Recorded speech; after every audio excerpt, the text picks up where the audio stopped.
Welcome everybody to GoLocal Live. I'm Josh Fenton, CEO and co-founder. If you have not heard the big news, Governor Raimondo about an hour and a half ago announced that starting on Friday, a new executive order takes place which requires everyone in Rhode Island to wear a mask when outside of their homes. So that is the new strengthening of the restrictions here in Rhode Island. It seems like one day we have more restrictions, one day we have less restrictions. But this is a significant restriction, and the social media response is, let's just say, it's highly charged on both sides of the question. Let's now go to, maybe it's the highlight of the week. Let's go to our favorite chair at the University of Virginia, Political Science Department's Jennifer Lawless. Jennifer, thank you so much for joining us. Thank you for having me. Well, listen, nothing is dull right now, right? Nothing anywhere is dull. We're all locked in and we've got lots of things going on. Let's go to Washington, D.C. first. The president and his task force may now be maybe having less press events, at least for this week. What's the impact of the task force and of cutting back the task force? Well, I mean, I think that there are two different issues here. The first is fewer press events, and that's directly a response to Donald Trump's behavior himself, not the task force, not the task force's findings, but the fact that he realized that, or the people around him realized that being in front of a camera and being in front of the press every day for several hours at a time was hurting him, not only in terms of his poll numbers, but also in terms of his overall reputation and approval, in that he was often contradicting what the task force was saying. The scaling back of the task force itself, I think, is consistent with the idea that Trump and Steve Mnuchin and some of the other top advisors are very, very worried about the economy and do not want to take the kinds of precautions that the task force is suggesting in order to make sure that we stave off future deaths, because that would require a delay to reopening large chunks of the economy. And so if the influence of the task force is scaled back, if the American people see people like Fauci and Dr. Birx less often, they might be inclined, I would assume the administration thinks, to listen more to what the administration is thinking about and doing and pushing. So that would be perfect if we had state-owned television. But Dr. Fauci especially seems to be everywhere all the time, and there is no filter on him, and has tremendous trust of the American people, according to almost every single poll. So does that strategy work? Dr. Fauci is going to be telling people what he thinks they need to know. Right. I think the good news for the American people is that this strategy may have worked before Dr. Fauci became a household name and before he generated relationships with a lot of people in the media. At this point, even if there's no press event, that doesn't mean that we can't get the information. He spoke to Chris Cuomo yesterday. He's on the air with different reporters almost every single day. Now, the difference is that he has to go out and generate that news and talk to these reporters. It's not simply a matter of them covering what we know is going to be covered. So the relationships become a little bit more complicated. The amount of airtime becomes a little bit more complicated. He's also not in a position where he can hold a press conference and sort of tell the American people, regardless of what channel they're watching, that this is what they should be doing. So his voice will be somewhat muted, but certainly not absent from the discussion. And even Dr. Birx, Ambassador Birx, has been very clear as of late as to what she thinks the best science is, even if her communication is counter to what the president has been saying. That's right. And I think that's the reason that we're seeing this scaling back of these press events. And because it's possible, for Donald Trump not to attend all of these events. Early on, he wasn't the featured speaker. So I think the reason we're not going back to that model is because both Drs. Fauci and Birx generated a lot of trust among the American people, are willing to say what the science says, not necessarily what's good politics for the administration. And it would left Donald Trump in a difficult position, because he was often putting himself in the shoes of doctors and saying, well, even though he's not a physician, this is what he thinks. And that was not helping him. So it's a very bad situation overall, especially given that we're now approaching the time where various states are opening up to different degrees. And so to not have an overall federal set of guidelines that are guided by science and guided by medicine make this very, very difficult and dangerous. Well, and the feds, in fairness to the federal government, they did issue some guidance documents that said wait 14 consecutive days of downward cases, and pretty much every governor ignored that, Democrat and Republican, and now 42 have begun to lessen restrictions. Right. Although part of that is because it's unclear that there would ever be an enforcement mechanism, right? So if the federal government had said right off the bat, look, you cannot open up any part of your economy unless you meet these guidelines. These are not suggestive. These are not a set of criteria that we think you should follow. These are requirements, and you have to submit to us evidence that you've met and checked off these boxes. That would have looked very, very different. That's similar to that strategy is a strategy that Andrew Cuomo is beginning to pursue in New York. There are some counties and some localities that are going to be able to open if they can make the compelling case to the governor that the science and the number of cases and the data are on their side. That was never something that the Trump administration was willing to do. And as a result, we wind up with this patchwork solution, which is becoming more of a problem than a solution. Now, all of this would be a tremendous disaster for Donald Trump if Joe Biden didn't have his own issues. He appeared on Morning Joe, wildly anticipated he was going to take on the issue of the allegations of sexual abuse, assault, and he ran into maybe a little bit more of a buzzsaw than he anticipated and seemed just stumped about answering some basic questions. What was your takeaway? So I actually thought he did an okay job. And the reason I thought that was because his performance, I think, should be juxtaposed to the way that other men who have been accused of these kinds of behavior have responded. And he did two things that I think were really important. The first is that he framed the entire response by saying that he believes that women need to have a mechanism by which to be heard, and that, all of these allegations should always be taken seriously. So he didn't open it or frame his defense with allegations of some vendetta that this woman must have against him. And that's not what we're necessarily accustomed to seeing. The second is that when he defended himself, he said that he doesn't know what motivates her, which suggests that, sure, that means that people can think that she's been motivated by something political or whatever else, but that he unequivocally denies this behavior and he encourages people to investigate what happened. And that's also different. We've seen in the past that when there's a push for these investigations, there's an immediate putting on the brakes where we say, well, this has been something that's been, litigated in the past, or this has been something that happened so long ago, it would have come out. And he didn't go down that path. And so, maybe these are baby steps in terms of how we take accusers in a serious, respectful way. But, I think that he did a much better job than, for example, Brett Kavanaugh or Donald Trump did around that hearing, which is the most recent in memory. I want to know what's motivating you to defend Joe Biden.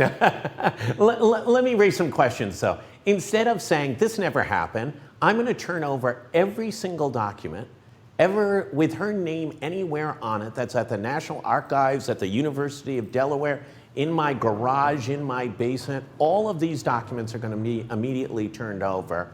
He had this convoluted explanation of which documents were where and who might have those and why he couldn't turn over documents at the University of Delaware. I think that's where it fell apart. Look, there's no question, first of all, that he's not as articulate as we'd like a lot of politicians to be. There's no question that when he begins to stumble or when he steps on a word, disaster ensues. And so some of this, I think, was bad communication. I agree. I think that if he would have said that, that would have been even more reassuring. I'm not confident entirely that that's not ultimately what he meant, but he was trying to explain that they were in different places. We'll see.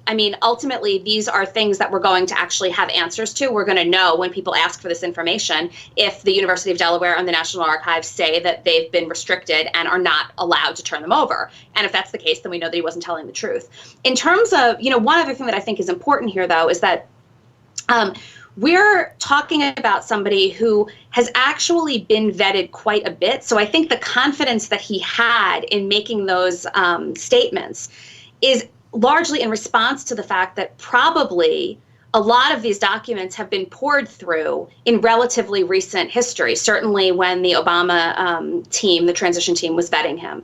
And so, I don't know how much of this is a matter of Joe Biden just having complete confidence that there's nothing there, or a matter of him being entirely truthful that he didn't do it. But, I do think that we're in a position where he and his team are likely pretty sure that nothing will come out of those documents that would be damaging to him. Vetting in 2020 is different from vetting in, say, 1972, aka Thomas Eagleton, or even as recently as George W. Bush, who just literally days before the presidential election against Al Gore, a reporter in a Fox affiliate up in Maine found a DUI that had never come out in the primaries, races for governorship in Texas. Today's a sophisticated, aggressive, allow no rock to be unturned type of situation. If he doesn't vet and unveil all these things, as we know, Donald Trump will pound away on that issue. We'll end up thinking that Osama bin Laden was hidden in the University of Delaware records for years because he'll be relentless. He will. And I mean, again, a couple of things. The first is that vetting in 1972, vetting in 2000 was definitely different. Vetting in 2008 and 2012 is probably, closer to where we are now than then. Not to say that we have the ability to get all of this information, but that's one thing. The other thing that I would say is that it's, in real life, we would say, well, this isn't a huge deal because Donald Trump has these problems himself. Why would he want to make them? Why would he want to highlight them? But swift voting has been working now for, since certainly the 2004 presidential election, where, George W. Bush accused John Kerry of lacking patriotism and, not earning the Purple Hearts that he did. And so this is a situation where the sheer hypocrisy and audacity that Donald Trump would have in raising these allegations does not matter to voters anymore. And that, I think, is what complicates this. This is not a situation where the Biden campaign can just say, oh, you know what, we don't have to worry about this because he's not going to make it a big deal. He is going to make it a big deal, and he's going to make it seem like he's taking the high ground in raising these, which is, sort of not the way politics used to be played. Well, and also expectations, right? We don't have high expectations for Donald Trump in certain areas. It got decided 4 years ago in the 2016 race. There was lots of allegations. They were beyond allegations. We heard an audio tape of him having a conversation with Billy Bush. There was no doubt about it, yet Americans decided that he was the better candidate versus Hillary Clinton, at least according to the Electoral College. In this situation, listen, everybody's got an opinion on Donald Trump. The question is, does everybody have an opinion of Joe Biden, and can Donald Trump manipulate that? Right. And that's what we don't know. Now, the best thing Joe Biden has going for him right now is that it's very, very difficult to make news. Right. He's not plastered all over the airwaves trying to defend these allegations because he's in his basement trying to run a presidential campaign, whatever that looks like. And, that ultimately winds up being somewhat helpful. The other thing that's helpful to him is, and this is in no way, meant to be seen as, questioning the accuser, but the story keeps changing. And when you're defending allegations, when the story keeps changing or witnesses who were contemporaneous at the time seem to misremember or change what their stories are, it makes it easier for the American people who are disinclined to believe these kinds of allegations in the first place to say, you know what, this just seems like it's politically charged. So all of these factors, I think, culminate in a situation where there's certainly fodder for Donald Trump, but it's not as damaging as it might be under a different political context for Joe Biden. For Joe Biden running a presidential campaign literally in his basement, do you have to fold up the ping pong table? Do you take the clothes off the old stationary bike? What exactly does that think tank look like? I mean, it's bad. It's also what I don't understand is why, David Axelrod and David Plouffe are writing op-eds explaining to the Biden campaign what they should do. Call. Right? It's unclear to me exactly what is happening and who's running the show. Again, that's not to say that ultimately the campaign won't be fine. If you look at the polls, he should continue doing exactly what he's doing, right? North Carolina is now competitive. Georgia's competitive. Arizona's competitive. The map is looking like there could actually be totally different battleground states that we weren't expecting early on. But again, that's not really the recipe that you want to put forward. Oh, just like lay low, pretend you're not running, and we'll see what happens. The United States Senate is returning to Washington. Some are wearing masks, some may not be. Let's just talk about the United States Senate. The United States Senate is 100 really old people. We're not talking 50s, 60s. The average age has to be north of 75-ish. Is there any significant concern about health of the United States Senate?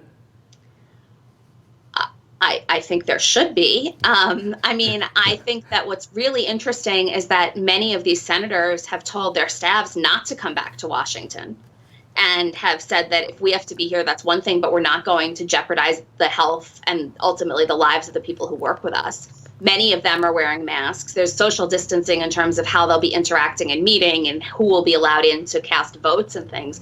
But it's completely ridiculous. It's clear that business could be conducted without 100 people being there. And this is, in a lot of ways, a political ploy. And Mitch McConnell is certainly doing what Donald Trump wants him to do, which is to say that, look, Republicans are ready to work. The democratically controlled House wants to continue to take a vacation. And the American people need to see who's working for them and who's not. But it's dangerous, there's no question. And what's also stunning to me is that there are relatively young senators, Ted Cruz, for example, who were hit with the coronavirus, who self-quarantined because they were afraid that they had it. So, this is not something that the chamber itself has not already dealt with in very, very real terms. I find it somewhat stunning that they're back. Very stunning. Senate majority leaders have a great history of manipulation, whether it's Bob Byrd or Bob Dole or all the way through. They're master. You don't get to be the majority leader unless you are the preeminent game player. Stimulus, we're through stimulus. I think it's been dubbed 3.5. Do we see stimulus 4 or 4.5 or whatever the next iteration is? Is there another big one coming? Yeah, there has to be. There has to be, because some of the large states like New York, like Michigan, like California have made it very, very clear that they're not opening up their economies anytime soon. And when you look at the number of people who are employed in those states and now unemployed in those states, when you look at interstate commerce in general, there's no way that the economy can maintain itself and sustain itself without another stimulus. Hopefully this time it's more obvious and it'll move through faster, but I doubt that that's the case. The Democrats have every reason to hold up a package if it's not going to provide money to the states and the localities. And that's something that the Republicans just don't want to do. I just think it's very, very difficult right now to envision a scenario where we're not thinking about a national debt that's going to be $27 or $28 or $29 trillion at the end of this whole thing. The states you mentioned are all blue states for the most part. Michigan, somewhere in purple land. Other states went into this economic crisis with their own economic problems preceding it. State of Rhode Island had a $200 million deficit. Illinois was questionable how economically solvent it was. Does Mitch McConnell play this game out as smoothly as he does to hold those blue states that had economic frailties on their own in harm's way to be able to get the deal that he wants? It's a really precarious strategy, because it's not clear to me that anybody, when they cast a vote in November, is going to be thinking about what their state's economy looked like before the coronavirus hit. And as a result, they're going to be thinking about unemployment. They're going to be thinking about decisions about whether to buy groceries or whether to get prescription drugs. They're going to be thinking about all of the difficulties that they're facing economically in direct response to what the federal government and what the states have done to solve this problem. And across the country, regardless of whether you're in a red state or a blue state, governors are faring far, far better than Donald Trump is. And Mitch McConnell has got to see those polls. He's got to know those numbers. He's got to know that the federal response is not favorable, and that ultimately when people think about the federal government, they think about the president. So if he wants to go down that path, I think that there's a very, very good chance that the Democrats could wind up controlling the Senate after November. Let's finish up on vice presidential stakes. Who's got the inside lead in the Democratic vice presidential candidacies? Well, if we evaluate the potential candidates based on how active their own campaigns are, Stacey Abrams wins. It's really like we've never seen. I sound like Donald Trump, like something we've never seen before. It's usually seen as off-putting to advocate for your own your own position and your own being named, but she's doing that quite well. I would say she's doing it to the point that if I'm Joe Biden, I might fear for my life if I were to name her, because it is the most aggressive campaign for a position that a lot of people don't really want to be vice president, but do it out of loyalty to party. This is a woman who so wants to be vice president. Right. I don't think she'll be vice president this time around. But we have to take her seriously because she's obviously taking this quite seriously. I would say that it's still likely going to be somebody like Kamala Harris or Amy Klobuchar or even Elizabeth Warren. I would put her sort of at the bottom of that pack. But I don't think it's going to be a name that we're not familiar with. I also think it's unlikely that it's going to be a governor, because pulling a governor out of a state at this point would mean interrupting the response. And if we believe what the doctors and the scientists are telling us, it's likely that the fall and next winter will see some degree of a resurgence in the coronavirus. And so I think some degree of stability in these states is probably important. And I wouldn't be surprised if the Biden team has that in mind. Do you think, though, a governor gets that action, that administrative action, can talk about the front lines, can talk about pain, can talk about the unemployed a little differently than a U.S. senator does? I think so, but that is a little bit less relevant because the nominee is not just a U.S. senator. He is a former vice president. If this was the first time around and he was just a senator, I think it would be imperative that there be a governor on that ticket. But he has experience, he has executive level experience, and he has experience specifically dealing with a crisis, certainly not that has hit the United States this way, but dealing with public health crises. So I think it becomes a little bit less important than it might otherwise be. Do we foresee any more surprises between now and convention time, whenever convention is? I'm not even sure how the Democrats are handling the remainder of the primaries or the convention, but is there any other twists and turns we could possibly see? Well, I mean, I think a couple of things to watch are, first, what happens with these Tara Reade allegations. Is there a smoking gun? If there's new evidence or any sort of smoking gun evidence, all bets are off. So I would be watching that quite closely. The other thing is, the Republicans are obviously far less worried about the virus. They're far less concerned about mounting deaths. They're far less willing to embrace social distancing. And so they're far more likely than the Democrats to be willing to move forward with some degree of an in-person convention. And the question then becomes, do the Democrats meet them and say, okay, we're going to have to do this too, we have no choice? Or do they decide that they're going to ultimately enter the formal election season with one arm tied behind their back? Now, maybe that one arm tied behind their back turns out to be an asset because it looks like they're taking things more seriously. But if there's ever been a time where we might see an imbalance in the way that we enter post-Labor Day, this would be the year. I really don't want to watch the Zoom of the Democratic convention with little tiny dots. Right. It'll look like impressionism. Republican members of Congress seem to be taking a little bit of a step away from the president recently in some of his claims relative to the coronavirus and the response, but they're not exactly running away from some statements that are just absurdly false. Does that distance continue to grow as we move towards November for those who are running for re-election?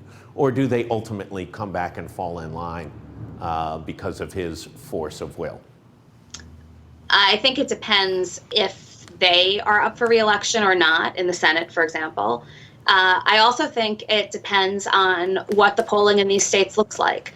If you are Cory Gardner running in Colorado, or if you're Martha McSally running in Arizona, at this point, you're very, very vulnerable.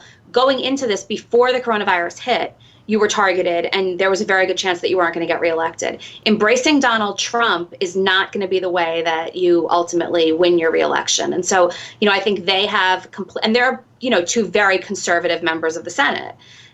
They have a very different calculus at play than other conservative members who don't have to worry about their own, their own fortunes this time around. So we'll see. As far as the House is concerned, there's nothing to suggest that Republicans will not continue to support the president. They have been in lockstep the whole time, and they're not very vocal right now. McSally, of course, is originally from Rhode Island, and she is the recipient of the first Trump rally that is now scheduled for Arizona, and I believe she is planning on being on Air Force One, arriving in, I think it's Phoenix, with the president. So she's wrapping herself around the president for the purposes of at least this rally here in May. So I think that it's a smart move because it's far enough away from the election that it's a clear signal to Republicans that she is the candidate. It's a way to energize them, but it's also too far removed from November to necessarily count. It gives her a lot of time to ultimately choose to distance if it turns out that that becomes the more the strategy that would be more helpful to her.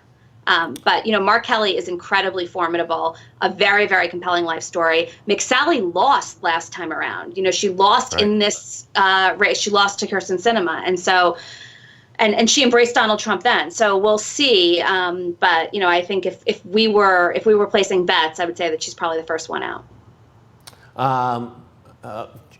Chair Lawless, you get the last word. What do people in Rhode Island need to know? I mean, this week, I would say that the most important data to look at are the differences in the rates of coronavirus when you take out New York versus when you include New York, because the numbers look like things are getting better. It turns out that much of that is driven by significant declines in New York. Like, it looks like that the measures that New York has put into place have really allowed for people to move to the other side of the curve. And although there's still a plateau, the numbers are consistently lower. When you take New York out of the national map, we are not plateauing. We are still climbing. The numbers are going up and up and up. And the projections suggest that if social distancing and these other measures are reduced, as many, many states are now planning to do in the next week or so, we could literally be hitting hundreds of thousands of deaths. And so, I'm hopeful that over the course of the next week, these numbers will start to be broken down in a more granular fashion, and the American people will start to realize that although the New York numbers initially made things seem worse than they actually were, now they're making them seem better than they are. And we've got to think about this on a state-by-state basis. Yeah, absolutely. We look at those numbers all the time. Central Falls now has 2.6% of its population, higher than New York City, and may be the hottest spot in the United States right now. 503 people through yesterday out of 19,000 have tested positive, and there's a huge belief that there is a large number that have not been tested in that lower income city. So I think those issues are critical, and the data crunching needs to continue because it looks like we are at, if nothing else, just consistently across with the same number of cases and the same number, unfortunately, the same number of deaths. Jennifer Lawless, thank you so much as always, and please be safe. And hopefully we'll have you back next week. For everybody else, take a look at a couple big stories. The governor dictating that masks starting Friday have to be worn outside. And the U.S. Justice Department has taken its first formal fraud action against 2 people in Rhode Island for violations of the CARE Act. There's a big write-up on that U.S. Justice Department action. Thanks everybody for tuning in. Please stay safe and be good. Thank you.